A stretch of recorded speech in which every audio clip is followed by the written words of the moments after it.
조 바이든의 집권에 따른 이민 정책의 변화에 대해 두 이민법 전문 변호사의 분석과 전망을 담았습니다. 뉴스 매거진은 법무법인 고려의 김진구 변호사와 법무법인 미래의 김영원 변호사를 각각 인터뷰했습니다. 먼저 강경한 이민 정책을 취했던 트럼프 행정부에 대한 지난 4년의 반추입니다.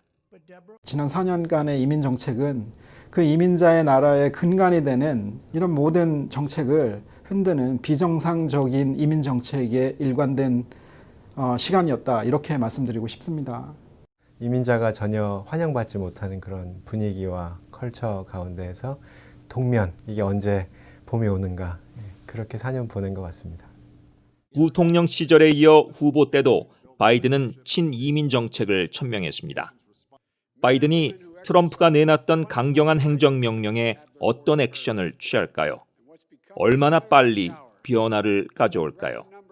후보 시절부터 본인이 대통령이 당선되면 임기 초반 100일 내에 트럼프 행정부의 반이민 정책의 비정상화, 이 부분을 바로잡겠다고 약속했습니다. 트럼프 시절에 있었던 많은 부정적인 행정명령을 얼마만큼 빨리 뒤집을 수 있을지 기대 걱정하고 있는데 아마 한 1, 2년은 최소한 걸릴 겁니다. 지금 바로 취임하시자마자 모든 절차를 바로 다시 원상복귀한다든지 그렇게 하긴 좀 어렵고, 의회에서 그 법을 통과하는 걸 하지 못한다면 좀 제한적으로 다시 좀 좋아지는 방향, 그 정도 아마 예상해야 될 것 같습니다. 오바마 행정부 때부터 뜨거운 정쟁의 중심에 있었던 포괄적 이민 개혁에 대해 김진구 변호사가 말합니다. 의회 입법이 필수라고 강조합니다. 저희가 가장 관심 있어 하는 그 이민개혁 정책, 이 부분을 의회를 통해 가지고 입법화해서 약 한 1,100만 명이 넘는 그 서류 미비자, 소위 불체 이민자라고 알려져 있는 분들에 대해서 이분들이 미국에서 안정적으로 생활하시면서, 체류하고 생활하시면서 궁극적으로는 시민권을 받을 수 있는 길을 입법을 통해서 제도하겠다, 이 부분을 공약했습니다. 여기에 대한 기대가 상당히 지금 있는 부분입니다. 네. 국토안보부 추산 한인 서류 미비자, 즉 불법 체류자는 약 25만 명, 전체 미주 한인 인구 185만 명의 13%에 달합니다. 따라서 이민 단속과 추방의 두려움은 한인 사회에도 예외가 아닙니다. 바이든 정부는 추방에 대해 어떤 기조를 가질까요? 원래 미국에 한 1,100만 명 정도의 불법 체류자, 신분 미비자가 있다고 알려져 있어요. 근데 보통 10만 명 정도를 매년 새로 신규로 추방 명령을 내리거든요. 1%죠. 그러다 보니까 그 1%를 결국 이 자기들의 어떤 가지고 있는 능력이나 이 리소스를 제한적으로 쓸 수밖에 없으니까, 결국 그 기준이 뭐냐면 이제 아주 심한 중한 범죄, 이런 부분을 이제 추방을 먼저 시키는 게 일반적인 원칙이고요. 그거는 사실 트럼프 때도 마찬가지였고, 다만 말씀하신 대로 오바마 행정부 때 역사상 가장 많은 사람을 추방했어요, 사실은요. 그러니까 다만 이제 그 당시에는 한국 커뮤니티에서는 그 추방된 사례가 상대적으로 굉장히 적었거든요. 아무래도 저희 한인 커뮤니티는 단순 이제 신분 오버스테이만 많을 뿐이지 그런 범죄가 있는 경우가 거의 없으니까요. 그래서 앞으로 바이든 대통령이 되게 되면 추방에 대한 일반적인 그냥 막연한 두려움, 이런 부분은 사실은 많이 줄어들 것 같습니다.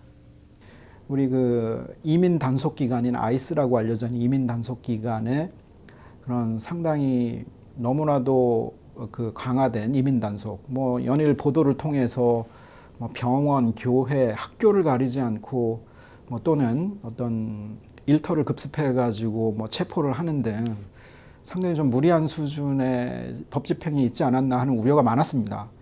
이 부분을 합리적인 법 집행으로 하겠다라는 약속이 들어 있습니다. 그래서 100일 내에 이런 부분들을 보완하겠다 또는 시정하겠다라는 약속이 있기 때문에 이 부분만큼은 저희가 좀 빠른 시간 내에 개선 조치를 저희가 기대할 수 있지 않을까 생각하고 있습니다. 서류 미비 부모를 따라 같은 신분이 된 자녀를 구제하는 다카. 오랫동안 미국의 뜨거운 이슈였습니다. 이에 대한 김영원 변호사의 관측입니다. 다카 다시 원상으로 이게 이제 복귀하기로 했고 지금 현재는 신규 안 되고 연장만 되고 있거든요. 계속 이제 법원하고 싸우고 있었는데 바이든 대통령 공약 사항 중에 다카 제도를 다시 부활시키는 게 되어 있고요. 물론 또 공화당 우위에 이제 법원과 또 이제 싸움이 있겠죠. 어쨌든 이제 그동안 법에 의해서 보장되었던 다카 제도는 다시 복귀되는 걸로 생각하면 될 것 같습니다. 다카라는 것은 기본적으로 혹시들 잘못 아시는 거랑 달리 비자를 주거나 신분을 주거나 영주권을 받을 수 있는 게 없거든요. 그러니까 다카에 해당하는 분이 합법 신분으로 올 수 있는 유일한 길은 결혼밖에 없습니다. 시민권자와 결혼해서 영주권을 받고 그 다음에 이제 시민권을 얻고 이렇게 가는 거지. 다카로 2년마다 추방이 유예된다 하더라도 누가 영주권 스폰서를 한다고 해서 영주권을 받을 수 있는 게 아니고 그러다 보니까 그건 결국 입법이 해결해야 될 문제인데 이민국에는 어떤 변화가 예상될까요? 이민법을 어떤 행정명령이나 이 법안뿐만 아니라 사실은 실무적으로 이민국이 운영될 때 상부에서 어떤 팔러시로 업무를 지시하는가가 실제 법이나 시스템은 그대로여도 굉장히 차이가 많이 나요. 그러니까 사실 예를 들면 추방 같은 경우에 지금 이제 트럼프 밑에서 굉장히 많은 추방 단속이 있었거든요. 그것도 다 사실 형식적으로는 중범죄자만 이제 쫓아내겠다 하면서도 결국은 로컬 커뮤니티에 와서 막 모든 사람을 다 뒤진다든지 이런 식으로 행동을 했거든요. 근데 지금 그런 것들을 못하게 하도록 하는 게 바이든 대통령 후보의 공약집에 굉장히 중요한 사항이 되어 있습니다. 대부분의 이민 정책을 안 되는 쪽으로 상당히 힘을 쓰지 않았나 이런 생각이 들 정도로 비정상적인 업무 집행이었다 이렇게 생각할 수밖에 없습니다. 지금 적체된 이민 워낙에 심사를 강화하고 있기 때문에 적체된 케이스도 많고요. 정상적인 심사 절차가 이루어지지 않아서 오랜 시간 기다리는 거는 물론이고요. 기각률도 높고요. 상당히 까다로운 그런 심사로 인해서 거절돼서 결국은 이민을 하지 못하시는 분들도 많고요. 그래서 바이든 대통령 당선자 같은 경우는 후보 시절부터 공약이 본인이 대통령이 당선이 되면은 이런 이민 수속 절차를 현대화하겠다. 이런 부분을 통해서 이런 적체되어 있는 이민 케이스들을 빠른 시간 내에 합리적으로 결정을 낼 수 있게 노력하겠다라는 부분도 있고요. 그리고 이제 의회에서 정해놓은 연간 취업 비자 TO가 있습니다. 이게 지금 14만 4천 개로 되어 있는데요. 입법 과정을 통해서 이 부분을 좀 늘려서 그런 취업 이민자들의 경우도 신청해서 결과에 이르는 적체 시간을 늘리는 거는 그러니까 줄이는 거는 물론이고 지난 수년은 유학생들과 구직자들이 불투명한 미래에 대해 많은 우려를 가졌던 시기였습니다. 앞으로 달라질까요? 지금 사실 이민사회 학생분들이 제일 염려하는 게 뭐냐면 원래 학생 비자는 공부하고 있는 동안은 계속 미국에 있을 수 있었거든요. I-94라는 신분이.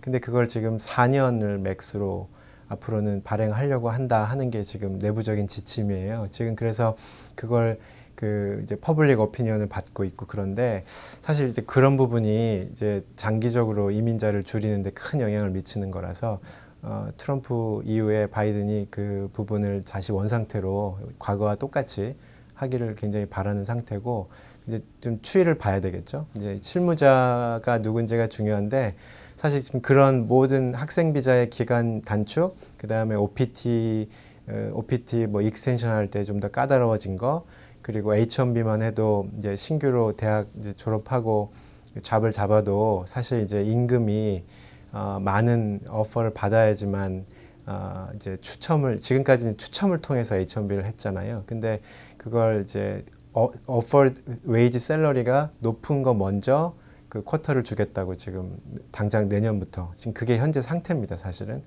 트럼프 행정부의 반이민 정책의 가장 대표적인 사례 중에 하나가 사실은 H1B 전문직 취업 비자입니다. 통계 자료를 통해서도 저희가 알 수 있는데요.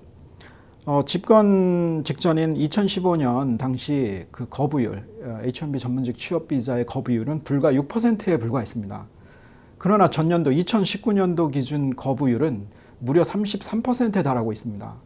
지금 2020년 그리고 2021년 회계연도 통계가 아직 나오진 않았지만 이보다 훨씬 상회하는 수준이 될 걸로 보고 있습니다. 결국은 이런 비정상적인 이민 법률의 해석을 통해서 이렇게 높은 기각률을 보이게끔 지금 이민 정책을 시행하고 있는데요. 이 부분이 정상화되는 것은 뭐 입법이 필요한 부분은 아니기 때문에 이 부분은 조속한 시간 내에 정상화되지 않을까 하는 기대를 조심스럽게 가져보고요.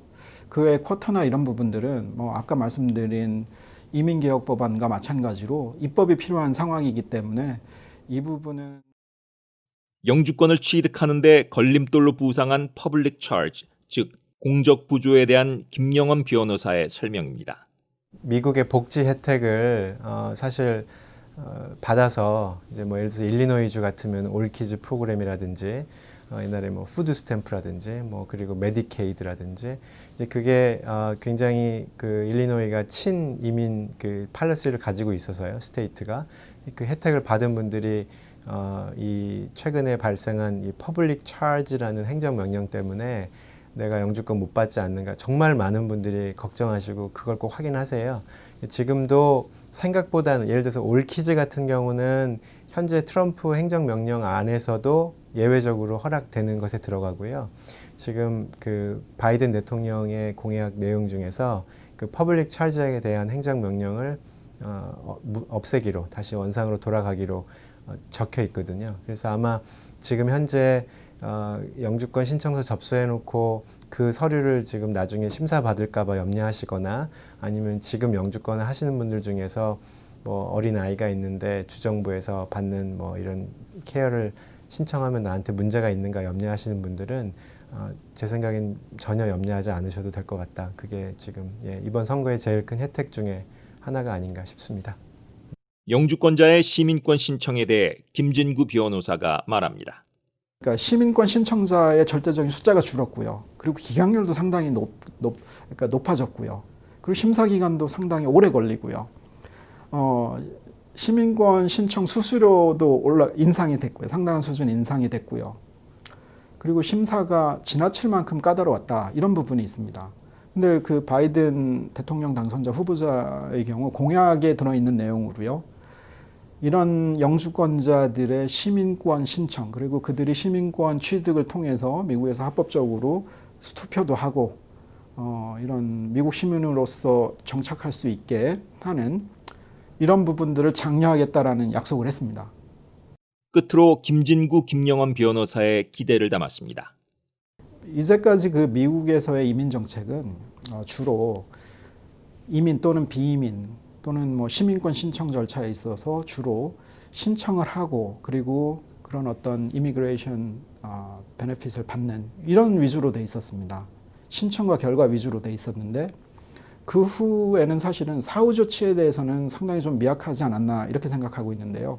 바이든 대통령 당선자의 공약에는 이민 후에도 지속적인 그런 사후 관리, 결국은 이 커뮤니티 내에서 이민자들이 잘 정착을 할 수 있도록 뭐 영어 교육부터 시작해서 이민자들의 기업 활동, 그들의 어떤 창업, 그리고 이를 통해서 그 우리 지역 사회에서 잘 정착할 수 있도록 이 부분을 지원하고 이런 지원 프로그램을 활성화하겠다라는 내용이 들어 있어서 상당히 좀 색다른 그리고 상당히 발전적인 이민 정책 접근이 아닌가 생각하고 있습니다. 그러니까 바이든 대통령이 그 부통령 후보로 그 카멜라 해리스 후보를 이제 결국 아시안 아메리칸 그 첫 번째 최고위직 대통령이 부통령이 됐죠. 사실 이제 그동안 저희 한국 커뮤니티를 포함해서 아시안 커뮤니티가 어떻게 보면 저희 몫을 제대로 찾지 못했던 게 아닌가 그런 생각이 드는데 이번 그 바이든 대통령 당선으로 인해서 저희 한인 사회와 또 아시안 커뮤니티가 저희가 가지고 있는 좀 역량을 더 많이 발휘할 수 있는 그런 계기가 되기를 바랍니다. 친이민 정책의 바이든이 일단 이민 사회의 숨통을 트이게 할 것은 확실해 보입니다. 여러 행정명령으로 전 정권의 정책을 뒤집어 놓겠지만 이민법의 확실한 변화는 오직 의회 입법을 통해서만 가능합니다. 민주당이 상하 양원을 장악하며 여대 야소의 형국이 됐지만 무소불위의 입법 권력을 휘두를 수 있을 것으로는 보이지 않습니다. 국민적 공감대와 여야의 줄다리기 가운데 발전과 상생을 위한 어떤 정책과 입법이 나올 것인지 지켜보겠습니다. 시카고에서 뉴스 매거진 박원정입니다.